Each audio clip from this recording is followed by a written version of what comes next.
Fundamental duties ఏవైతే ఉన్నాయో వాటిని ఏ విధంగా గుర్తుపెట్టుకోవాలి అది మనం ఇక్కడ ఇవాళ క్లాస్లో డిస్కస్ చేద్దాం. అయితే బిఫోర్ దాట్ ఆల్రెడీ మనం ఫండమెంటల్ రైట్స్ గురించి ప్రీవియస్ వన్ ఆఫ్ ద క్లాసెస్లో మనం చెప్పుకున్నాం. టోటల్గా ఇనీషియల్లీ 7 ఫండమెంటల్ రైట్స్ ఉన్నాయి. దాని తర్వాత రైట్ టు ప్రాపర్టీ అనేటువంటి దాన్ని ఆర్టికల్ 31 దాన్ని ఫండమెంటల్ రైట్స్ నుంచి తీసేసి ఇప్పుడు కేవలం 6 ఫండమెంటల్ రైట్స్ మాత్రమే ఉన్నాయి. అవి ఫండమెంటల్ రైట్స్. ఒకవేళ ఫండమెంటల్ రైట్స్ వైలేట్ అయ్యాయి అని అనుకోండి, అంటే వాటికి ఏదన్నా భంగం వాటిల్లింది అని అంటే మనం ఈవెన్ సుప్రీంకోర్టుకి కూడా వెళ్ళి ఆ ఫండమెంటల్ రైట్స్కి జరిగినటువంటి ఉల్లంఘన ఏదైతే ఉందో దానిని మరలా వెనక్కి తెచ్చుకోవచ్చు. That is fundamental rights. Whereas in the case of fundamental duties, they are non-justiciable in nature. Fundamental duties వచ్చేసి అట్లా ఏదైనా వాటికి వైలేషన్ జరిగింది అనుకోండి, ఇలా మనం కోర్టుకి వెళ్తాము, ఖచ్చితంగా మీరు ఫండమెంటల్ డ్యూటీస్ వీటికి న్యాయం చేయండి అని చెప్పడానికి ఏముండదు. ఫండమెంటల్ డ్యూటీస్ అని మాత్రమే కాదు, even directive principles of state policy వీటికి కూడా ఏమైనా నష్టం వాటిల్లితే, అంటే ఒక స్టేట్ గవర్నమెంట్ ఆ స్టేట్లో ఉన్నటువంటి సిటిజన్స్కి వాళ్ళ వెల్ఫేర్ కోసం అందించేటువంటి కొన్ని గైడ్ లైన్స్ని డిపిఎస్పీస్ అని అంటాం. అది ఆ స్టేట్ గవర్నమెంట్ ఫుల్ఫిల్ చేయొచ్చు, చేయకపోవచ్చు. It is not binding to the citizens of that state. అది టిఎన్సీ అప్లై. ఇవి కూడా డిపిఎస్పీస్. అదేవిధంగా fundamental duties both are non-justiciable in nature. ఇవి justiciable కాదు. whereas fundamental rights వచ్చేసి justiciable in nature. Fundamental rights are derived from which constitution? US constitution నుంచి fundamental rights derive చేసుకున్నాం. ఇక్కడ మనకి ఫండమెంటల్ డ్యూటీస్ వచ్చేసి యుఎస్ఎస్ఆర్, ఇప్పుడు రష్యా, ఒకప్పుడు సోవియట్ యూనియన్ ఆఫ్ రష్యా అని ఉండేది కదా, యుఎస్ఎస్ఆర్ నుంచి డిరైవ్ చేసుకున్నాం. వేరాజ్ డిపిఎస్పీస్ వచ్చేసి మనం ఐర్లాండ్ నుంచి డిరైవ్ చేసుకున్నాం. ఇది దీని బ్యాక్ డ్రాప్. సరే, అసలు ఫండమెంటల్ రైట్స్కి ఫండమెంటల్ డ్యూటీస్కి ఉన్నటువంటి తేడా ఏంటి అంటే, ఫండమెంటల్ రైట్స్ అని అంటే మనకు ఉండేటువంటి హక్కులు, ఫండమెంటల్ డ్యూటీస్ అంటే మనం చేయాల్సినటువంటి విధులు. హక్కులు, విధులు, these two are different, both are not same కదా. మీకు అర్థమయ్యే ఉంటుంది. డ్యూటీస్ అంటే మనం చేయాల్సినటువంటి పని, అంతేకాని మనకి ఇది హక్కులాగా మనం భావించకూడదు. అది ఫండమెంటల్ డ్యూటీ అని అంటే. అయితే ఇక్కడ ఫండమెంటల్ డ్యూటీస్ వచ్చేసి ఏ కమిటీ రికమెండేషన్స్ మేరకు ఫండమెంటల్ డ్యూటీస్ని ఇంట్రడ్యూస్ చేశారు అనంటే, స్వరణ్ సింగ్ కమిటీ రికమెండేషన్స్ మేరకు ఫండమెంటల్ డ్యూటీస్ని ఇంట్రడ్యూస్ చేశారు. ఇనిషియల్లీ ఫండమెంటల్ డ్యూటీస్ని ఇంట్రడ్యూస్ చేసినప్పుడు ఇనిషియల్లీ ఎన్ని ఫండమెంటల్ డ్యూటీస్ ఉన్నాయంటే దే ఆర్ జస్ట్ 18 నెంబర్. దాని తర్వాత 1976వ సంవత్సరంలో 42nd కాన్స్టిట్యూషనల్ అమెండ్మెంట్ యాక్ట్ 1976 దీని ద్వారా ఇంకొక 2 ఫండమెంటల్ డ్యూటీస్ని యాడ్ చేశారు. As a whole fundamental duties ఎన్నండి అని అంటే టోటల్గా 10 ఫండమెంటల్ డ్యూటీస్. అది ఎప్పుడు 42nd CAA 1976 త్రూ. దాని తర్వాత 11th ఫండమెంటల్ డ్యూటీగా ఒక ఫండమెంటల్ డ్యూటీని యాడ్ చేశారు. అది fundamental right, fundamental duty, DPSPs అన్నింటిలో కూడా ఉంటుంది. అది కామన్గా. అది వచ్చేసి 86th కాన్స్టిట్యూషనల్ అమెండ్మెంట్ యాక్ట్ 2002 దీని ద్వారా ఇంకొక ఫండమెంటల్ డ్యూటీని యాడ్ చేశారు. As a whole 11 fundamental duties ఉన్నాయి. 11th ఫండమెంటల్ డ్యూటీ వచ్చేసి ఏంటి అని అంటే ప్రతి ఒక్కరు 6 to 14 years చిల్డ్రన్ ప్రతి ఒక్కరికి కూడా ఫ్రీ అండ్ కంపల్సరీ ఎడ్యుకేషన్ అందించాలి, వాళ్ళు చదువుకునే హక్కుని కల్పించాలి. That is 11th fundamental duty. అది మనకి ఆర్టికల్ 21A ఉంటుంది ఫండమెంటల్ రైట్స్లో. అదేవిధంగా మనకి ఫండమెంటల్ డ్యూటీస్ దీంట్లో ఉంటుంది. ఫండమెంటల్ డ్యూటీస్ వచ్చేసి ఆర్టికల్ 51A పార్ట్ 4Aలో ఉంటాయి. మనకి టోటల్గా పార్ట్స్ ఎలా గుర్తుపెట్టుకోవాలి అది కూడా నేను ఒక స్పెషల్ సపరేట్ వీడియో చేశాను, కావాలంటే you can go through it. Part 4Aలో ఆర్టికల్ 51Aలో టోటల్గా ఈ 11 ఫండమెంటల్ డ్యూటీస్ ఉంటాయి. ఎక్కడి నుంచి ఎక్కడి వరకు అని అంటే A నుంచి K వరకు, లాస్ట్ వన్ వచ్చేసి ఇది. అయితే ఇక్కడ ABCDEFGHIJK వీటిని ఎలా గుర్తుపెట్టుకోవాలి? ఒకప్పుడు అంటే సింపుల్గా మనకి ప్రీవియస్ ఎగ్జామినేషన్స్లో ఏ కమిటీ రికమెండేషన్స్ మీరు తీసుకొని వచ్చారు, లేదు అని అంటే ఏ కంట్రీ కాన్స్టిట్యూషన్ నుంచి డిరైవ్ చేశారు, ఇలాంటివి అడిగారు. అదేవిధంగా ఎన్ని ఫండమెంటల్ రైట్స్, ఎన్ని ఫండమెంటల్ డ్యూటీస్ ఉన్నాయి, ఏ కాన్స్టిట్యూషనల్ అమెండ్మెంట్ యాక్ట్ ద్వారా, ఇవన్నీ కూడా ఆల్రెడీ అడిగేసిన క్వశ్చన్సే. ఇప్పుడు ఇంకొంచెం ఎగ్జామినర్ టఫ్ చేయాలి అన్న ఉద్దేశంతో ఇవి ఉన్నాయి కదా ఆర్టికల్ 51A ఏ నుంచి కే వరకు ఏవైతే ఉన్నాయో వాటన్నిటి గురించి. అంటే ఇప్పుడు సింపుల్గా మనకి ఈ రైట్ టు ఎడ్యుకేషన్ అన్నది a fundamental duty. Article 51A ఏనా, బీనా, సీనా, డీనా, ఈనా, హెచ్చా, జేనా, కేనా, ఇట్ ఈస్ కే. అవి ఎలా గుర్తుపెట్టుకోవాలో కూడా నేను మీకు ఇప్పుడు ఎక్స్ప్లెయిన్ చేస్తాను. This is back drop. So fundamental duties అంటే ఏంటి, ఫండమెంటల్ రైట్స్ అంటే ఏంటి, వాటికి ఉన్నటువంటి మేజర్ డిఫరెన్స్ తెలిస్తే తర్వాత మనం ఎలా గుర్తుపెట్టుకోవాలో చెప్పొచ్చు. ఇప్పుడు అర్థమైంది కదండి. ఫండమెంటల్ డ్యూటీస్ ఏ కాన్స్టిట్యూషన్ నుంచి డిరైవ్ చేసుకున్నాం అంటే యుఎస్ఎస్ఆర్ నుంచి డిరైవ్ చేసుకున్నాం. ఇనిషియల్లీ 8, తర్వాత 10, ఇప్పుడు యాజ్ అ హోల్ 11 ఉన్నాయి. 42nd కాన్స్టిట్యూషనల్ అమెండ్మెంట్ యాక్ట్ ద్వారా 10 ఉన్నాయి. 1976 దాని ద్వారా 10 ఫండమెంటల్ డ్యూటీస్ ఉన్నాయి. 86th CAA 2002 ద్వారా 11th ఫండమెంటల్ డ్యూటీని యాడ్ చేశారు. Total as a whole 11 fundamental duties. Swaran Singh committee recommendations మేరకు వీటిని ఇంట్రడ్యూస్ చేశారు. ఇవి non justiciable, non negotiable in nature. Non justiciable మీకు ఎగ్జామినేషన్లో ఇచ్చినటువంటి ఈ క్రింద పేర్కొన్నటువంటి వాటిల్లో ఏవి non justiciable in nature, fundamental డ్యూటీసా, ఫండమెంటల్ రైట్సా, డిపిఎస్పీసా అని అంటే fundamental duties, DPSPs. Fundamental rights మాత్రం జస్టిషియబుల్ ఇన్ నేచర్.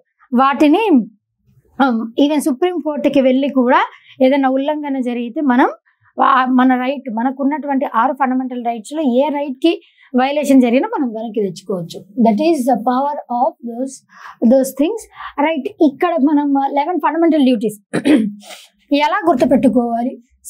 ఆర్టికల్ నేను ఆల్రెడీ చెప్పా, ఎన్నో పార్ట్లో ఉంది, అవన్నీ కూడా మనం చెప్పుకున్నాం. ఆర్టికల్ 51A, ఆర్టికల్ 51Aలో కూడా మళ్ళీ మనకి ABCDEFGHI అదేవిధంగా JK ఎలా గుర్తుపెట్టుకోవాలి వీటిని. ఏం లేదు, come from these letters it self. ఈ లెటర్స్ నుంచే మనం గుర్తుపెట్టుకోవడానికి ట్రై చేద్దాం. ఏ అంటే ఏంటండి, సింగిల్. ఏ అంటే 1, ఒకటి అని అర్థం. ఇప్పుడు మన భారతదేశంలో ఒకటి అన్నవి అంటే నేషనల్ లెవెల్లో ఏమున్నాయి, మనకి నేషనల్ ఫ్లాగ్ ఒకటే ఉంటుంది, నేషనల్ సాంగ్ ఒకటే ఉంటుంది. కాబట్టి వాటిని ప్రిజర్వ్ చేయాలి. That is nothing by national ఫ్లాగ్ని, నేషనల్ యాంథమ్ని రెస్పెక్ట్ ఇవ్వాలి. Abide by the constitution. మనకి రాజ్యాంగం కూడా ఒకటే కదా, మన భారత రాజ్యాంగానికి కట్టుబడి ఉండి నేషనల్ ఫ్లాగ్ని, national anthem, national flag and national anthem వీటికి రెస్పెక్ట్ ఇవ్వాలి. That is first one. అలా గుర్తుపెట్టుకోవచ్చు. B stands for be noble, be noble అలా గుర్తుపెట్టుకోండి. అంటే ఇక్కడ నోబుల్ ఐడియల్స్, మనకి స్వాతంత్రం రావటానికి ఎవరైతే వాళ్ళ ప్రాణాలని సైతం అర్పించి మనకి స్వాతంత్రం రావటానికి కృషి చేశారో వాళ్ళ యొక్క ఐడియల్స్, వాళ్ళ ఐడియాలజీ, వాళ్ళ ఆదర్శ భావాలు ఏవైతే ఉన్నాయో వాటిని గుర్తు తెచ్చుకొని మనం కూడా వాళ్ళ బాటలో నడవాలి, వాటిని ప్రశంసించాలి. That is cherish the noble ideals, cherish the noble ideals of freedom struggle. Be noble, be noble. A అంటే ఒకటి, national flag, national anthem, constitution వీటికి రెస్పెక్ట్ ఇవ్వడం. సి, ఇది కొంచెం సి వచ్చేసి కొంచెం సిల్లీగా అనిపించవచ్చు, కాకపోతే కొంచెం ఈజీగా కూడా ఉంటుంది. సుయ్, సి సుయ్ అలా గుర్తుపెట్టుకోండి. ఐ మీన్ కొంచెం అలా అనిపిస్తుంది, but it's okay, completely fine. Sovereignty, unity, integrity. Sovereignty, unity, integrity వీటిని పెంపొందించడం. సావరెనిటీ అంటే, యూనిటీ అంటే, ఇంటిగ్రిటీ అంటే తెలుసు కదండి, ఐడియా ఉండే ఉంటుంది.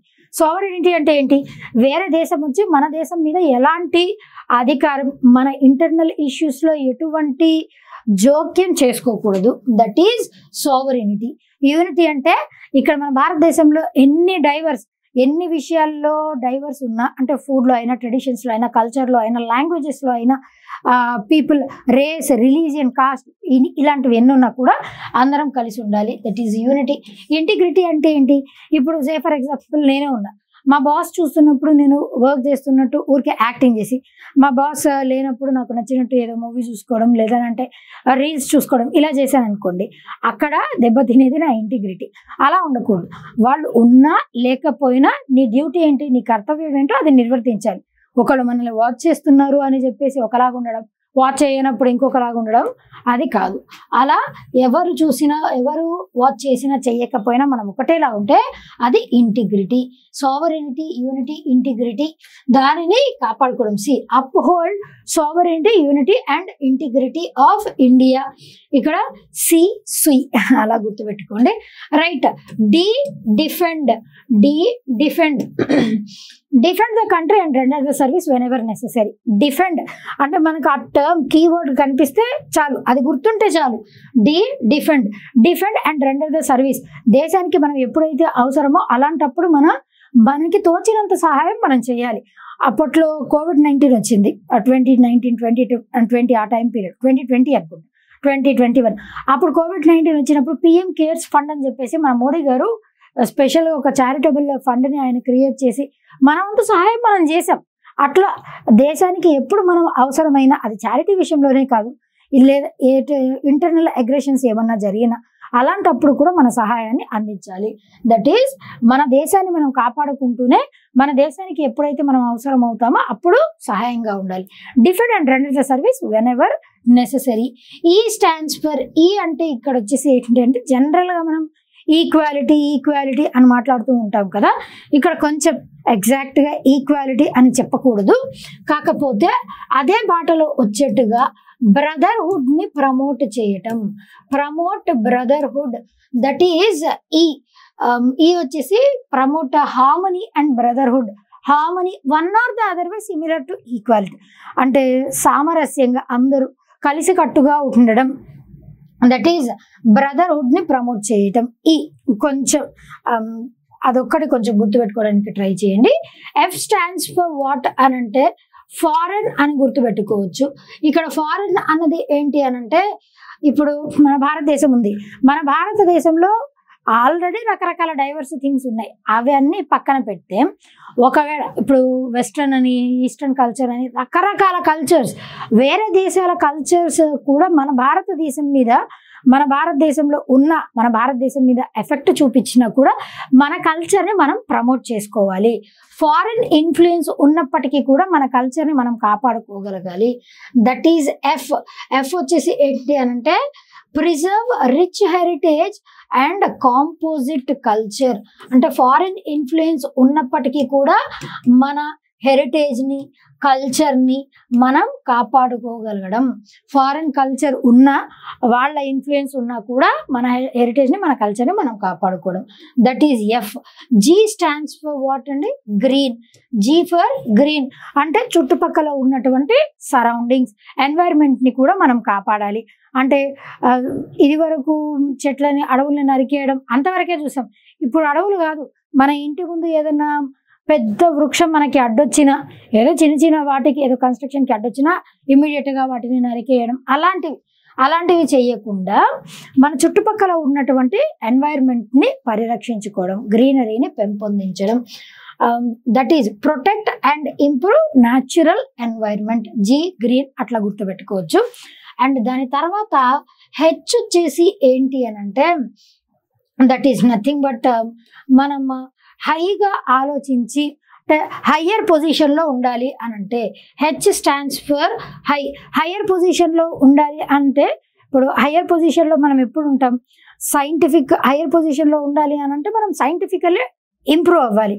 ఇప్పుడు సే ఫర్ ఎగ్జాంపుల్ ఇంటి నుంచి బయటికి వెళ్ళేటప్పుడు ఎవరైనా తుమ్మారనుకోండి, ఆగి 2 నిమిషాలు ఉండి అంటే వాటర్ తాగి వెళ్ళమంటారు. అలా కాకుండా సే ఫర్ ఎగ్జాంపుల్, అది కూడా కాదు, దట్ ఈస్ ఎ సూపర్స్టిషనల్ బిలీఫ్. అది కాకుండా ఇప్పుడు రాత్రిపూట గోలు కట్ చేయొద్దు అని అంటారు, అది కూడా వన్ ఆఫ్ ద సూపర్స్టిషనల్ బిలీఫ్స్. ఆ మూఢనమ్మకాలు, దాని వెనక కూడా సైన్స్ ఉంటుంది. అంటే ఇప్పుడు రాత్రిపూట ఎందుకు గోలు కట్ చేయొద్దు అని అంటారంటే, ఒకప్పుడు లైటింగ్ సరిగా ఉండేది కాదు, లైట్లు ఉండేవి కాదు, అట్లా మనం గోర్లు తీసుకుంటున్నప్పుడు ఎగిరి కళ్ళల్లో ఇక్కడ పడి, లేదంటే కింద పడి మళ్ళీ మనం వాటిని తొక్కి మనకి ఏమైనా ఎఫెక్ట్ అయ్యింది అని చెప్పేసి అట్లా వద్దని చెప్తారు. That is science behind hour tradition. అట్లా మనం హయ్యర్ పొజిషన్లో హైగా థింక్ చేయాలి అని అంటే మనం సైంటిఫిక్గా డెవలప్ అవ్వాలి. హెచ్ హయ్యర్ పొజిషన్ అని గుర్తుపెట్టుకోండి. డెవలప్ సైంటిఫిక్ టెంపర్ని డెవలప్ చేసుకోవాలి. That is H. I stands for what అని అంటే, ఇప్పుడు ఐ అంటే నేను, నేను నా స్వార్థం కోసం మాత్రమే చూసుకోకుండా నా చుట్టుపక్కల ఉన్నటువంటి వాటిని కూడా ప్రిజర్వ్ చేయటం. అంటే కేవలం నా వరకు ఇప్పుడు నేను నీట్గా ఉంటే సరిపోతుంది, ఇంకా వాళ్ళు నీట్గా ఉండకపోవడం పర్సనల్ హైజీన్ వాళ్ళ ఇష్టం. Yes, personal hygiene is different to that of public thing. ఇప్పుడు మనం బయట ఎక్కడికన్నా వెళ్ళినప్పుడు ఏదైనా మాల్లో మనం అక్కడ ఉండేటువంటి టేబుల్స్ వాటిని యూజ్ చేస్తున్నప్పుడు ఏది పడితే అది ఫుడ్ తినేటప్పుడు బై మిస్టేక్ అవి చుట్టుపక్కల పడడం, దట్ ఈస్ క్వైట్ కామన్. అలా కాకుండా మనమే కావాలని వాటిని చెక్కు తీయడం లేదా వాటి మీద ఏమన్నా రాయడం ఇలాంటివన్నీ చేసామనుకోండి, అది public property. It does not belong to us. అది సింపుల్గా మనకి చెందింది కాదు, అది పబ్లిక్ ప్రాపర్టీ. కాబట్టి అలాంటి వాటిని ఇప్పుడు సే ఫర్ ఎగ్జాంపుల్ పార్కే తీసుకోండి. ఆ పార్క్కి వెళ్ళినప్పుడు కూడా చెట్లకు ఉన్నటువంటి ఆకుల్ని తుంచడం, లేదంటే పూలని ఎట్లా తుంచేయడం, ఎట్లా పడితే అట్లా చెత్త చెదారం ఎక్కడ పడితే అక్కడ పడేయడం, దట్ ఈజ్ అవర్ ప్రాపర్టీ. మన ప్రాపర్టీనే, అది పబ్లిక్ ప్రాపర్టీ. మనం మన వరకు మాత్రమే చూసుకోకుండా మన చుట్టుపక్కల ఉన్నటువంటి అంటే పబ్లిక్ ప్రాపర్టీని కూడా సేఫ్ గార్డ్ చేయడం. మనం మన వరకు చూసుకోకుండా ఇక్కడ దీనికి ఆపోజిట్గా ఉంటుంది. పబ్లిక్ ప్రాపర్టీని దృష్టిలో పెట్టుకొని మనం ముందుకెళ్ళాలి. That is safeguard of public property. Safeguard public property and abjure violence ని తగ్గించాలి. అబ్జ్యూర్ అంటే వైలెన్స్ ని తగ్గించడం. This is A to I. J వచ్చేసి ఏంటి అని అంటే, జేకి మీరు జాయ్ అనుకోవచ్చు, లేదు అని అంటే జాయ్ అనుకోవచ్చు, జాబ్ అనుకోవచ్చు, what ever it might be. Joy, job. మనం జాయ్ఫుల్గా ఎప్పుడు ఉంటాం, జాయస్గా ఎప్పుడు ఉంటాం అన్ని రంగాల్లో. అంటే ఎక్సలెన్స్ ఉన్నప్పుడు, అంటే ఇప్పుడు ఇండివిజువల్గా నేను చెప్తున్నాను, ఇప్పుడు నాకు జాబ్ ఉంది అనుకోండి, మా మంత్లీ గవర్నమెంట్ జాబే ఉంది అని అనుకుందాం. సే ఫర్ ఎగ్జాంపుల్ ఉంటే, ఎస్ నేను టైంకి నా వర్క్ నేను చేసుకొని వస్తే నాకు monthly some 1 lakh 2 lakh salary వస్తుంది. ఎస్, ఐఎమ్ ఫుల్ ఫ్లెడ్జ్డ్గా ఐఎమ్ వెల్ ఆఫ్ అని చెప్పేసి అనుకుంటాం. హ్యాపీగా జాయస్గా ఉంటాం, ఏం చేయాలనుకున్నా చేయగలుగుతాం. దాని ద్వారా జాబ్. అలా కాకుండా జస్ట్ జాబ్ సంగతి వదిలేయండి, మనం జాయస్గా ఉండాలి అంటే అది ఇండివిజువల్గా నేను చెప్పాను. అలా కాకుండా ఒక దేశంలో ఉన్నటువంటి వాళ్ళందరూ జాయస్గా ఎప్పుడు ఉండగలరు అని అంటే అన్ని రంగాలలో, అంటే దాదాపుగా అన్ని రంగాలలో ఎక్సలెన్స్ని సాధించినప్పుడు. అంటే ఇప్పుడు జస్ట్ మనం ఈ స్టైలస్ ఉంది, దీన్ని కనిపెట్టి ఇక్కడితో ఆగిపోకుండా ఈ స్టైలస్లో మళ్ళీ రంగులు తీసుకొని రావటం, లేదు అని అంటే ఈ స్టైలస్లో ఇట్లా ప్రెస్ చేస్తే దాంట్లోనే అంటే దీంట్లోనే పవర్ బటన్స్ ఉండి జూమ్ అవ్వడం, జూమ్ ఇన్ అవ్వడం, జూమ్ అవుట్ అవ్వడం, ఇట్లాంటి అంటే నెక్స్ట్ ఇంప్రూవ్మెంట్స్. అట్లా ఎక్సలెన్స్ ఉన్నప్పుడు will be joyous, a nation will be joyous, or మనకి జాబ్ వచ్చినప్పుడు కూడా ఆ పర్సన్ విల్ బి జాయస్. అట్లా జే స్టాండ్స్ ఫర్ ఎక్సలెన్స్ని కలిగి ఉండాలి. స్ట్రైవ్ టువర్డ్స్ ఎక్సలెన్స్ ఉన్నప్పుడు ఆటోమేటిక్గా మనకి ఏదో జాబ్ వస్తుంది లేదా జాయ్ ఉంటుంది, ఏదో ఒకటైతే పక్కా ఉంటుంది. కే స్టాండ్స్ ఫర్ ఎలా గుర్తుపెట్టుకోవచ్చు అని అంటే నాలెడ్జ్ లాగా గుర్తుపెట్టుకోవచ్చు. నాలెడ్జ్ ఎలా వస్తుంది మనకి? నాలెడ్జ్ అన్నది జ్ఞానం ఎలా వస్తుంది మనకి? వివిధ విషయాల మీద అవగాహన కలిగినప్పుడు. వివిధ విషయాల మీద అవగాహన మనకి ఎలా కలుగుతుంది? త్రూ ఎడ్యుకేషన్, చదువుకున్నప్పుడు కలుగుతుంది. కాబట్టి చదువుకోండి ఫస్ట్, అది రైట్. అట్లా K stands for knowledge, that is nothing but education. K. ఈ విధంగా మనం ఏ నుంచి కే వరకు 51A దాంట్లో కూడా మళ్ళీ క్లాజులు ఉన్నాయి. ABCDEFGHIJK. ఏ దగ్గర నుంచి ఆర్టికల్లో ఇది ఉంటుంది అంటే ఆర్టికల్ 51A.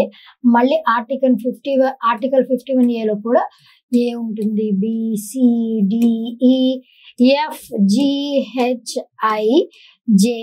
అండ్ కే. ఇవన్నీ కూడా ఎలా గుర్తుపెట్టుకోవాలి? ఇప్పుడు ఇన్ నట్షెల్ ఒకసారి చెప్పుకుందాం, జస్ట్ రివిజన్ లాగా. ఏ అంటే సింగిల్ గా ఉంటుంది, ఏ అంటే సింగిల్. మన భారతదేశం విషయంలో సింగిల్ గా ఉండేవి ఏంటి? నేషనల్ ఫ్లాగ్, నేషనల్ అంతం, వాటికి రెస్పెక్ట్ ఇవ్వాలి. దాని తర్వాత B stands for noble ideals ని చెరిష్ చేయడం. ఎవరైతే ఫ్రీడమ్ స్ట్రగుల్ కోసం పాటుపడ్డారో ఆ నోబుల్స్ ఐడియల్స్ ని చెరిష్ చేయడం. C stands for SUI sovereignty, unity, integrity. D stands for defend and render the service whenever necessary. E stands for brotherhood ని promote చేయడం, అంటే ఈక్వాలిటీకి కొంచెం సిమిలర్ గా ఉంటుంది. హార్మనీ అండ్ బ్రదర్హుడ్ ని ప్రమోట్ చేయడం అని చెప్పి. F stands for ఫారిన్, అంటే ఫారిన్ ఇన్ఫ్లుయెన్స్ మన భారతదేశం మీద ఉన్నప్పటికీ కూడా మన భారతదేశంలో ఉన్నటువంటి కల్చర్ని, హెరిటేజ్ని మనం పరిరక్షించుకోవడం, కన్సర్వ్ చేసుకోవడం, that is F. G stands for greenery, చుట్టుపక్కల ఉన్నటువంటి ఎన్వైరన్మెంట్ సంరక్షించుకోవడం. H stands for higher thinking. Higher thinking ఎప్పుడు పాసిబుల్ అవుతుంది అని అంటే సైంటిఫిక్ టెంపర్ని డెవలప్ చేసుకున్నప్పుడు హయ్యర్ థింకింగ్ వస్తుంది. దాని తర్వాత I stands for నేను, అంటే నేను నా వరకు మాత్రమే ఉండకుండా చుట్టుపక్కల ఉన్నటువంటి పబ్లిక్ ప్రాపర్టీని కూడా సేఫ్ గార్డ్ చేయగలడం, that is I. J stands for joy. Joy లేదా జాబ్ మనకి ఎప్పుడు వస్తుంది అంటే మనం వివిధ రంగాల్లో ఎక్సలెన్స్ని కనబరిచినప్పుడు, strive towards excellence, that is J. K stands for knowledge. Knowledge ఎప్పుడు వస్తుంది అని అంటే అనేకమైనటువంటి విషయాల మీద అవగాహన కలిగి ఉన్నప్పుడు. అదంతా దేని ద్వారా వస్తుంది అని అంటే ఎడ్యుకేషన్ ద్వారా వస్తుంది. ఇవి A నుంచి K వరకు ఆర్టికల్ 51A ఫండమెంటల్ డ్యూటీస్లో మనం చెప్పుకున్నటువంటి అంశాలు. ఏ విధంగా గుర్తుపెట్టుకోవాలి, దీని బ్యాక్ డ్రాప్ ఏంటి, అదంతా కూడా కంప్లీట్గా మనం ఇక్కడ చూసాం. ఇంకా ఇలాంటి ఇంపార్టెంట్ థింగ్స్ గురించి మనం డిస్కస్ చేద్దాం. ఫర్దర్ వీడియోస్ కోసం మన ఛానల్ని సబ్స్క్రైబ్ చేసుకోండి. ఇలాంటి అప్డేట్స్ మీకు ఎన్నో వస్తూనే ఉంటాయి. Will be meeting for another video. Until then, thank you.